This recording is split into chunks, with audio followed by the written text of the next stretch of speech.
Hello বন্ধুরা, আমি আশা রাখছি তোমরা সকলেই ভালো আছো। তো তোমরা যে সকল ভাই ও বোনেরা এসকেবি ইউনিভার্সিটির আন্ডারে বর্তমানে থার্ড সেম মেজর বেঙ্গলি নিয়ে পড়াশোনা করছো, তোমাদের প্রত্যেকের জন্য আজকের এই ভিডিওটি খুবই ইম্পর্ট্যান্ট হতে চলেছে। কেননা আজকে আমরা আলোচনা করব তোমাদের থার্ড সেম মেজর বেঙ্গলির সাজেশন নিয়ে। ইতিমধ্যে মনে হয় তোমরা তোমাদের পরীক্ষার রুটিনও পেয়ে গিয়েছো। তোমাদের পরীক্ষা মেবি জানুয়ারির 20 তারিখে শুরু হবে। তো আর গুটি কয়েক মাত্র দিন বাকি রয়েছে, তাই সাজেশনে দেওয়া প্রত্যেকটি প্রশ্নের উত্তর ভালোভাবে তোমরা বাড়িতে বসে প্র্যাকটিস করবে। যেগুলো বিশেষ করে 4টে স্টার দেওয়া রয়েছে সেগুলো মাস্ট করবে, একটাও কিন্তু ফেলে যাওয়া যাবে না। তাহলেই লক্ষ্য করবে তোমরা যে পরীক্ষাতে প্রত্যেকটি প্রশ্নের অ্যান্সার কিন্তু তোমরা কমন পেয়ে যাচ্ছ। তো যাই হোক, আর কোনো রকম কথা বাড়াচ্ছি না। তো সাজেশনটি আলোচনা করার পূর্বে আর দুটি কথা বলে নিই, একটু শুনে রাখো, তাহলে তোমাদের কাজে লাগবে। দেখো, তোমাদের এই যে থার্ড সেম মেজর বেঙ্গলির যে সিলেবাস, সেটা কিন্তু সমুদ্রের মতো অনেকটাই বড়। তাই একটা ভিডিওর মাধ্যমে পুরো সাজেশনটা আলোচনা করা সম্ভব হয়ে উঠছে না। এর নেক্সট পার্ট কিন্তু তোমরা কালকে পেয়ে যাবে। নেক্সট পার্টে শুধুমাত্র থাকবে এই যে 20 শতকের প্রথমার্ধে যে জায়গাটা থাকবে সেটাই কিন্তু থাকবে। তার আগের যে জায়গাগুলো আছে সেগুলো এই সাজেশনটার মধ্যে তোমরা পেয়ে যাচ্ছ আজকের এই সাজেশনের মধ্যে। অর্থাৎ দেখো, 19 শতকের প্রথমার্ধে এই যে বাংলা গদ্যের বিকাশ, সেখানে শ্রীরামপুর মিশনের হাত ধরে হচ্ছে। তাহলে Serampore mission, Fort William college, Raja Rammohan রায়, ঠিক আছে, এইগুলো 19 শতকের প্রথমার্ধ। 19 শতকের দ্বিতীয়ার্ধের পুরো জায়গাটা আলোচনা করা হবে, এবং রবীন্দ্র সাহিত্যের যে 5টা ভাগ রয়েছে সেখানে, কাব্য বলো, নাটক বলো, উপন্যাস বলো, ছোট গল্প বলো, ঠিক আছে, এগুলো আমরা প্রবন্ধ বলো, এগুলো প্রত্যেকটা জায়গায় কিন্তু আজকে রয়েছে। এবং সাময়িক পত্র পুরোটাই কিন্তু থাকছে। অর্থাৎ 19 শতকের প্রথমার্ধে আমরা সাময়িক পত্র হিসেবে পাচ্ছি দিগদর্শন থেকে তত্ত্বাবধানী পর্যন্ত। তারপর 19 শতকের দ্বিতীয়ার্ধে আমরা কিছুগুলো সাময়িক পত্র পাচ্ছি, তোমাদের সিলেবাসে রয়েছে মাসিক পত্র বলো, বঙ্গদর্শন বলো, ভারতী বলো, ঠিক আছে, সাধনা বলো, এগুলো। এবং শেষে 20 শতকের প্রথমার্ধে আমরা যে কিছুগুলো পাচ্ছি, যেমন তোমরা কল্লোল পত্রিকা বলো, শনিবারের চিঠি বলো, দেশ বলো, কবিতা বলো, এই অর্থাৎ সাময়িক পত্রের পুরো জায়গাটা কিন্তু আজকের এই সাজেশনের মধ্যেই রয়েছে। শুধুমাত্র কালকের পাঠে যেটা তোমরা পাবে সেটা হবে কি 20 শতকের প্রথমার্ধের পুরো জায়গাটা। বোঝা গেল? তাহলে যাই হোক, আর কোনো রকম কথা না বাড়িয়ে চলো আমরা সাজেশনটি আলোচনা করি। দেখো, 19 শতকের প্রথমার্ধ আমি পার্ট করে কিন্তু করেছি, যেভাবে তোমাদের সিলেবাসে রয়েছে ঠিক সিলেবাসের সিকোয়েন্সটাকে মেনটেন রেখে সাজেশনটি বানানোর চেষ্টা করেছি। ঠিক আছে, দেখো প্রথমে কি রয়েছে, 19 শতকের প্রথমার্ধ। 19 শতকের প্রথমার্ধ থেকে আমরা বাংলা গদ্যের বিকাশের যে জায়গাটা, সেখান থেকে কোন প্রশ্নগুলো ইম্পর্টেন্ট সেগুলো দেখে নাও। প্রথম প্রশ্ন তোমাদেরকে রেডি করতে হবে, বাংলা গদ্যের বিকাশে ফোর্ট উইলিয়াম কলেজের ভূমিকা বা অবদান আলোচনা করো। এটাকে কেউ ফেলে যাবে না। তারা যদি এখন অব্দি এমন কেউ আছো পড়াশোনা শুরু করোনি বাবারা, এই প্রশ্নের উত্তর ভালো করে রেডি করো। যদি প্রশ্নের উত্তর না থাকে আমার সাথে যোগাযোগ করো, ঠিক আছে, আমি তোমাদের দিয়ে দেবো। এই পিডিএফটার শেষে নিচে জায়গাগুলোতে আমার নাম্বার রয়েছে, এই নাম্বারে আমার সাথে যোগাযোগ করবে, আমি প্রশ্নের উত্তর দিয়ে দেবো। ঠিক আছে, কিন্তু এই প্রশ্নের উত্তর খুব ভালো করে রেডি করবে, পরীক্ষাতে প্রবল পরিমাণ আসার চান্স আছে। ঠিক আছে, দেখো দ্বিতীয় প্রশ্ন, বাংলা গদ্যের বিকাশে রামমোহন রায়ের অবদান আলোচনা করো। তৃতীয় প্রশ্ন, এটা কি না, বাংলা গদ্যের বিকাশে শ্রীরামপুর মিশনের ভূমিকা আলোচনা করো। এই 19 শতকের প্রথমার্ধ থেকে এইটি খুব ভালো করে করবে, ফোর্ট উইলিয়াম কলেজের অবদান বাংলা গদ্যের বিকাশে। ক্লিয়ার? ওকে। নেক্সট আমরা পাচ্ছি সিলেবাসকে কেন্দ্র করে, সেটা হচ্ছে কি 19 শতকের দ্বিতীয়ার্ধের জায়গা। 19 শতকের দ্বিতীয়ার্ধে কি রয়েছে, প্রথম প্রশ্ন যেটা আমরা করব, বাংলা গদ্য সাহিত্যে বিকাশের ধারা ঈশ্বরচন্দ্র বিদ্যাসাগর অবদান। ফোর্ট উইলিয়াম কলেজের অবদান যেমন বাংলা গদ্য সাহিত্যের বিকাশে, ঠিক সেরকম ভাবেই ইম্পর্ট্যান্ট এই বাংলা গদ্য সাহিত্যের বিকাশে ঈশ্বরচন্দ্র বিদ্যাসাগর অবদান। খুব ভালো করে করবে। যদি প্রশ্নের উত্তর না থাকে আমার সাথে যোগাযোগ করবে, প্রশ্নের উত্তর পিডিএফ করে দিয়ে দেওয়া হবে। ঠিক আছে, ফেলে যাবে না, এটা খুব ভালো করে করবে। ওকে। 2 নম্বরের প্রশ্ন কি রয়েছে এখান থেকে, না বাংলা গদ্য সাহিত্যে প্রাবন্ধিক বঙ্কিমচন্দ্র চট্টোপাধ্যায়ের কৃতিত্ব আলোচনা কর। 3 নম্বর রয়েছে বঙ্কিমচন্দ্রের প্রবন্ধ সাহিত্যের গদ্যশৈলীর বৈশিষ্ট্য আলোচনা করা। এই রকম প্রশ্ন কিন্তু থাকবে। এই যারা বিভিন্ন যে সকল যারা কাব্য লিখছেন, ঠিক আছে, যেমন জীবনানন্দ দাশের 4টে কিংবা 5টা তোমরা কাব্য বৈশিষ্ট্য আলোচনা করবো। 2 নম্বরের জন্যও বিশেষ করে ইম্পর্টেন্ট, সেই জন্য কাব্য বৈশিষ্ট্য বা ওনার রচনা বৈশিষ্ট্য, এই বৈশিষ্ট্যগুলো কিন্তু একটু তোমাদেরকে প্রত্যেকটা জায়গা থেকে করে রাখতে হবে। ঠিক আছে, অর্থাৎ বাংলা সাহিত্যের ইতিবৃত্ত অসিত কুমার বন্দ্যোপাধ্যায় বাবুর বইটা যদি তোমাদের কাছে থাকে, সেখান থেকে যদি তোমরা এই সিলেবাসটাকে কমপ্লিট করার চেষ্টা করো, সেখানে যে জায়গাগুলো বা যে যেমন বঙ্কিমচন্দ্র বাবুর জায়গায় এই যে গদ্য শৈলীর যে বৈশিষ্ট্য, এইভাবে যাদের রচনার বৈশিষ্ট্য পাবে, সেই রচনা বৈশিষ্ট্য 2-3টে বৈশিষ্ট্য কিন্তু করে রাখবে। ঠিক আছে, এটা কিন্তু 2 নম্বরের জন্য খুব বেশি হেল্পফুল হবে তোমাদের। ওকে। 4 নাম্বার হচ্ছে কি না, গদ্য সাহিত্যিক হিসেবে অক্ষয় কুমার দত্তের কৃতিত্ব মূল্যায়ন করো। ঠিক আছে, তো ঈশ্বরচন্দ্র বিদ্যাসাগরের যে অবদানটা বাংলা গদ্যের বিকাশের ধারায়, এটা কিন্তু খুব ভালো করে রাখবে। বাকিগুলো হালকা হালকা করে রাখবে, কিন্তু এটা মাস্ট করে রাখবে। ক্লিয়ার? ওকে। দেখো এরপরে আমরা পাচ্ছি 19 শতকের দ্বিতীয়ার্ধের জায়গা থেকে, সেটা হচ্ছে আখ্যান কাব্য ও মহাকাব্য ধারা। ঠিক আছে? আখ্যান কাব্য ও মহাকাব্য ধারা। আখ্যান কাব্য ও মহাকাব্য ধারা থেকে আমরা যে প্রশ্নগুলো রেডি করব, সেটা হচ্ছে দেখো 19 শতকের বাংলা সাহিত্যে মহাকাব্যের প্রথম রণবাদ্যটি ধ্বনিত হয়েছিল কবি রঙ্গলাল বন্দ্যোপাধ্যায়ের কাব্য থেকে। ঠিক আছে? মন্তব্যটি মানে সার্থকতা বিচার করো। অর্থাৎ এই যে আখ্যান মহাকাব্য বা আখ্যান কাব্যের জায়গাটা, হ্যাঁ, এখান থেকে এই যে রঙ্গলাল বন্দ্যোপাধ্যায়ের যে অবদান, সেটাই কিন্তু লিখতে বলা হচ্ছে। ঠিক আছে? এই যে পদ্মিনী উপাখ্যান, স্বাধীনতাহীনতায় কে বাঁচিতে চায় হে কে বাঁচিতে চায়, দাসত্ব শৃঙ্খল বলো কে পরিবে পায় হে কে পরিবে পায়। ঠিক আছে? এই যে জায়গাটা, তো রঙ্গলাল বন্দ্যোপাধ্যায়ের এই জায়গাটা, তো আখ্যান কাব্য বা মহাকাব্য হিসেবে রঙ্গলাল বন্দ্যোপাধ্যায়ের অবদান, এই প্রশ্নের উত্তর মানে রঙ্গলাল বন্দ্যোপাধ্যায়ের অবদান। খুব ভালো করে রাখবে, খুব ইম্পর্টেন্ট কিন্তু এটা। ওকে। 2 নম্বর প্রশ্ন কি রয়েছে না, বাংলা কাব্য কবিতায় মধুসূদন দত্তের কৃতিত্ব আলোচনা করো। 3 নম্বর, মহাকাব্য রচয়িতা হিসাবে মাইকেল মধুসূদন দত্তের কৃতিত্ব আলোচনা করো। ঠিক আছে? এটাও কিন্তু ভালো করে রাখবে, এবং এটাও কিন্তু করে রাখবে, কারণ এই দুটো থেকে একটা প্রশ্ন আসতে পারে। সেটা হয় কাব্য কবিতা হিসাবে মাইকেল মধুসূদন দত্তের দিয়ে দিতে পারে, কৃতিত্ব দিয়ে দিতে পারে, অবদান দিয়ে দিতে পারে, কিংবা একটু ঘুরিয়ে মহাকাব্য রচয়িতা হিসেবে ওনার কৃতিত্ব আলোচনা করতে দিতে পারে। তাই দুটো কিন্তু 19-20, কিন্তু এটা খুব ভালো করে রাখবে প্রথমে। 3 নম্বর রিপিট হয়েছে। 4 নম্বর প্রশ্ন হবে এটা, বাংলা কাব্য সাহিত্যের ইতিহাসে হেমচন্দ্রের অবদান। ঠিক আছে? তাহলে এখান থেকে আমাদেরকে দুটো প্রশ্ন খুব ভালো করে রেডি করে রাখতে হবে। একটা 19 শতকের বাংলা সাহিত্যে মহাকাব্যের প্রথম রণবাদ্যটি ধ্বনিত হয়েছিল কবি রঙ্গলাল বন্দ্যোপাধ্যায়ের কাব্যে, অর্থাৎ রঙ্গলাল বন্দ্যোপাধ্যায়ের অবদান। আর দ্বিতীয়, আমাদের মহাকাব্য রচয়িতা হিসাবে মাইকেল মধুসূদন দত্তের কৃতিত্ব আলোচনা করো। এই দুটো প্রশ্ন খুব ভালো করে রাখবে। পাশাপাশি এই যে কাব্য কবিতা হিসেবে মধুসূদন দত্তের যে অবদান, এটা একটু হালকা হালকা দেখে যাবে, যদি আসে যেমন লিখতে পারো। ঠিক আছে? গীতি কবিতা এরপরে আমরা পাচ্ছি। গীতি কবিতা, দেখো গীতি কবিতা থেকে দুটো প্রশ্নের অ্যান্সার করলেই যথেষ্ট। একটা হচ্ছে বাংলা গীতি কবিতায় বিহারীলাল চক্রবর্তীর অবদান, খুব ইম্পর্ট্যান্ট, প্রচুর ইম্পর্ট্যান্ট। যদি প্রশ্নের উত্তর না থাকে আমাকে জানাবে, আমি প্রশ্নের উত্তর পাঠিয়ে দেবো। ঠিক আছে? দেখো এই প্রশ্নটাই ঘুরিয়ে আসতে পারে। এই যে বিহারীলাল চক্রবর্তীকে ভোরের পাখি বলা হয়, কিন্তু কে বলেছিল? রবীন্দ্রনাথ ঠাকুর বলেছিল। পরীক্ষাতে এই ধরনের প্রশ্ন দিয়ে দিল যে বিহারীলাল কিংবা রবীন্দ্রনাথ ঠাকুর ভোরের পাখি কাকে বলেছেন? বিহারীলাল চক্রবর্তীকে। ওনার গীতি কবিতার ধারায় যে অবদান, সেটা আলোচনা করো। ঠিক আছে? এইভাবে প্রশ্নটা আসতে পারে। তো এই প্রশ্নটা খুব ইম্পর্ট্যান্ট, অনেক কলেজে ইন্টারনালেও এসেছে, প্রচুর ইম্পর্ট্যান্ট। এটা কিন্তু ভালো করে রাখবে। ওকে। আর 19 শতকের দ্বিতীয়ার্ধের দুজন মহিলা সাহিত্যিকের অবদান আলোচনা করো। দুজন মহিলা সাহিত্যিকের, দেখো দুজন মহিলার, দেখো মানকুমারী বসু হতে পারে, স্বর্ণকুমারী দেবী হতে পারে, কামিনী রায় হতে পারে। তোমরা দুজন বলা হচ্ছে এখানে, তো কামিনী রায় স্বর্ণকুমারী করতে পারো, মানকুমারী বসু স্বর্ণকুমারী করতে পারো। তো এখানে যে 3-4জন মহিলা কবিকে আমরা পাচ্ছি বা সাহিত্যিককে পাচ্ছি, ওনাদের অবদান ছোট্ট আছে, হালকা হালকা করে একটু কিন্তু করে যাবে। এরকম মিক্সড ভাবেও কিন্তু আসতে পারে, একাকীভাবে না এলেও। হুট করে স্বর্ণকুমারী দেবী সম্পর্কে অবদান আলোচনা করতে দিতে পারবে না, কারণ অত বড় হবে না সেটা 5 নম্বরের মতো বা 10 নম্বরের মতো লেখার মতো।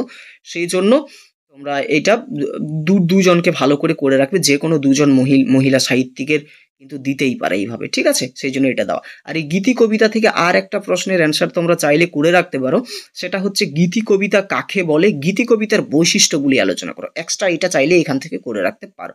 এটাও কিন্তু আসতে পারে। বললাম, আরেকবার বলছি, গীতি কবিতা কাকে বলে, গীতি কবিতার বৈশিষ্ট্যগুলি আলোচনা করো। ক্লিয়ার? এরপর আমরা পাচ্ছি প্রহসন ও নাটক। এই জায়গাটা খুব ইম্পর্টেন্ট জায়গা, এখান থেকে প্রশ্ন আসবেই আসবে। ঠিক আছে?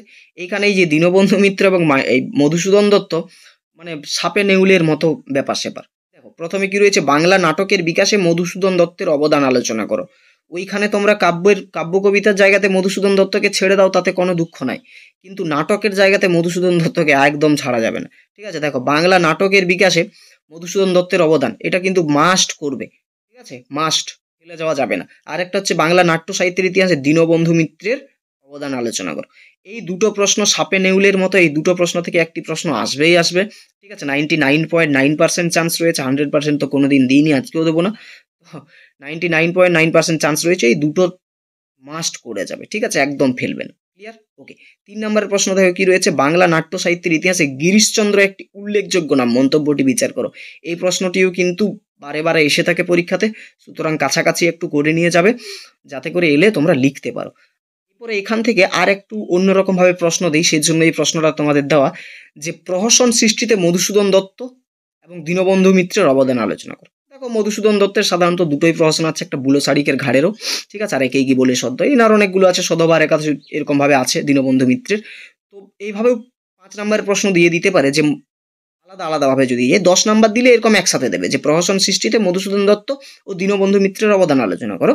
আর যদি 5 নাম্বারের দেয় তাহলে দেবে প্রহসন সৃষ্টিতে মধুসূদন দত্তের আলোচনা করো, কিংবা দিতে পারে প্রহসন সৃষ্টিতে দীনবন্ধু মিত্রের অবদান আলোচনা করো। ঠিক আছে, এবার আলাদা আলাদা দিতে পারে।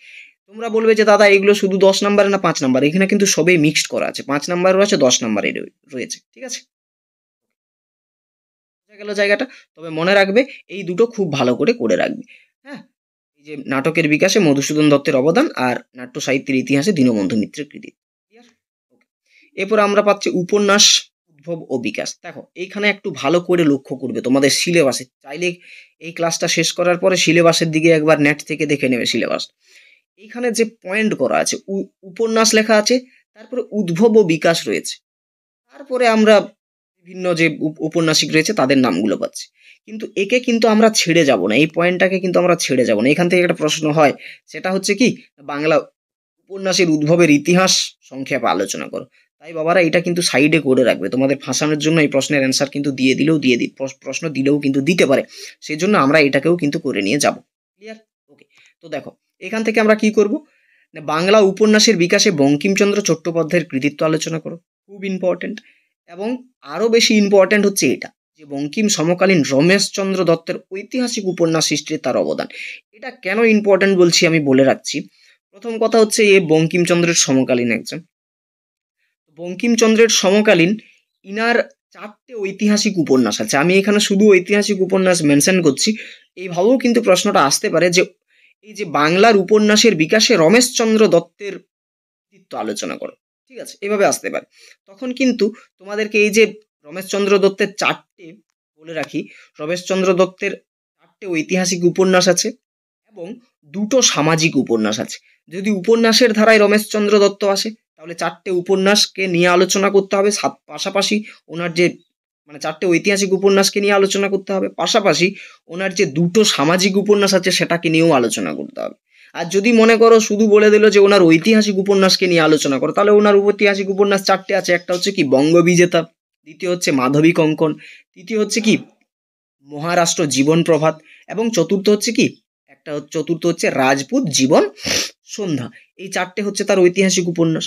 এবং তার 2টো সামাজিক উপন্যাস, একটা হচ্ছে সংসার আর একটা হচ্ছে সমাজ। ঠিক আছে, তাহলে যদি শুধু উপন্যাস সম্পর্কে পুরো ঔপন্যাসিক হিসেবে আসে তাহলে তোমাদের 4টে ঐতিহাসিক উপন্যাস সাথে 2টো সামাজিক উপন্যাস ওনার যেটা রয়েছে সেটাও আলোচনা করতে হবে, অর্থাৎ টোটাল 6টা উপন্যাস তিনি লিখেছেন। আর যদি শুধু ঐতিহাসিক উপন্যাস কেন্দ্র করে আসে তাহলে রমেশচন্দ্রের যে 4টে ঐতিহাসিক উপন্যাস আছে সেটাকে কেন্দ্র করে কিন্তু তোমাদের আলোচনা করতে হবে। সেই জন্য এটা খুব ইম্পর্টেন্ট আছে, তো তোমরা এটা কিন্তু করে নিয়ে যাবে পাশাপাশি। ঠিক আছে, তাহলে এই জায়গা থেকে কিন্তু মাস্ট এটা করবে যে বাংলা উপন্যাসের বিকাশে বঙ্কিমচন্দ্র চট্টোপাধ্যায়ের কৃতিত্ব, পাশাপাশি একটু ভালো করে, হ্যাঁ হালকা হালকা বলবো না, একটু ভালো করে রমেশচন্দ্র দত্তের জায়গাটা একটু দেখে যাবে।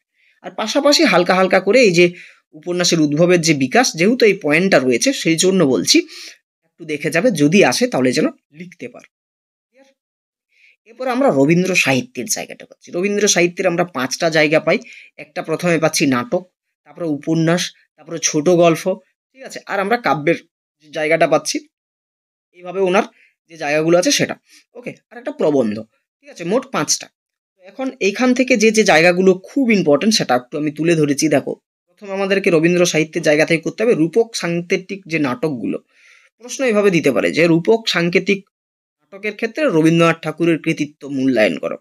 ঠিক আছে, এইভাবে দিতে পারে, কিংবা দিতে পারে যে রবীন্দ্রনাথের রূপক সাংকেতিক নাটক সম্পর্কে আলোচনা। এটা নিস্তারিণী কলেজের ইন্টারনালে কিন্তু প্রশ্নটি এসেছিল। এমনকি ঈশ্বরচন্দ্রের বিদ্যাসাগর না ফোর্ট উইলিয়াম কলেজের অবদান, সেটাও নিস্তারিণী কলেজের ইয়েতে এসেছিল। ঠিক আছে, ইন্টারনালের প্রশ্ন তো দেখা হয়েছে অনেকেরই। সেক্ষেত্রে এটা খুবই ইম্পর্টেন্ট, এটা কিন্তু ভালো করে করে নিয়ে যাবে, এটাকে কিন্তু ফেলে রাখা যাবে না। ওকে, পাশাপাশি করবে বাংলা উপন্যাসে রবীন্দ্রনাথ ঠাকুরের অবদান। ঠিক আছে, এটা 12টা উপন্যাস আছে এনার, রবীন্দ্রনাথ ঠাকুরের 12টা উপন্যাস ঝাড় ঝাড় করে মুখস্থ করে রাখবে। ক্লাসও দেওয়া রয়েছে 12টা উপন্যাস কিভাবে মনে রাখবে, সেগুলো একটু দেখে নেবে। ওকে, তো রবীন্দ্রনাথ ঠাকুরের উপন্যাসের জায়গাটা ইম্পর্টেন্ট হবে, মোটামুটি হালকা একটু দেখে নিয়ে যাবে। ওকে, ছোট গল্পকার হিসাবে রবীন্দ্রনাথ ঠাকুর কৃতিত্ব, এটাও মোটামুটি একটু দেখে নিয়ে যাবে, যেমনভাবে তোমরা যদি পরীক্ষাতে আসতে যেমন লিখে আসতে পারো। তো দুটো ইম্পর্টেন্ট হয় এখান থেকে, একটা হচ্ছে রূপক সাংকেতিক নাটক হিসেবে, রূপক সাংকেতিক নাটকগুলো আলোচনা করো রবীন্দ্রনাথ ঠাকুরের। আর একটা হচ্ছে কাব্যের জগৎ, এটাও কিন্তু প্রচুর ইম্পর্টেন্ট, এই দুটো কিন্তু এখান থেকে খুব ভালো করে করে নিয়ে যেতে পারে, মানে করে নিয়ে যেতে হয়। দেখো, বাংলা কাব্য জগতে রবীন্দ্রনাথ ঠাকুর এক বিস্ময়কর প্রতিভার শিল্পী, আলোচনা করো কোথাকার জগতে, না কাব্য জগতে, না রবীন্দ্রনাথ ঠাকুর। তাহলে কাব্য কাব্য জগতে রবীন্দ্রনাথ ঠাকুরের অবদান। ঠিক আছে, তাহলে দুটো প্রশ্ন রবীন্দ্র সাহিত্য থেকে মাস্ট তোমাদেরকে করতে হচ্ছে। একটা হচ্ছে রবীন্দ্রনাথের রূপক সাংকেতিক নাটক সম্পর্কে আলোচনা করে এটা, আর একটা হচ্ছে বাংলা কাব্য জগতে রবীন্দ্রনাথ ঠাকুর এক বিস্ময়কর প্রতিভার শিল্পী, আলোচনা করো। ঠিক আছে, এই দুটো প্রশ্ন এখান থেকে মাস্ট করে নিয়ে, প্রবন্ধের জায়গাটা অতটা ইম্পর্টেন্ট নয়, সেই জন্য কিন্তু এখানে দিইনি। এরপরে যেটা তোমাদেরকে করতেই হবে, যেটা একাকী অবস্থায় আছে, 19 শতকের প্রথমার্ধে সিলেবাসে তোমরা যদি তাকাও, 19 শতকের প্রথমার্ধে কিছুগুলো সাময়িক পত্র আছে, সেখানে তোমাদের সিলেবাসে মেনশন করা আছে দিগদর্শন থেকে তত্ত্ববোধিনী, তার নিচেই পাশেই দেখবে লেখা আছে এই নামটা, ঈশ্বরগুপ্ত। এবারটা কিন্তু একাকী অবস্থায় পড়ে আছে, যুগ সন্ধিক্ষণের কবি। ঠিক আছে, একে করতেই হবে, 99.9% এও কিন্তু চান্স আছে পরীক্ষাতে আসার, করতেই হবে। ঠিক আছে, প্রশ্ন আসবে ঈশ্বরগুপ্তের কবি প্রতিভার পরিচয় দাও।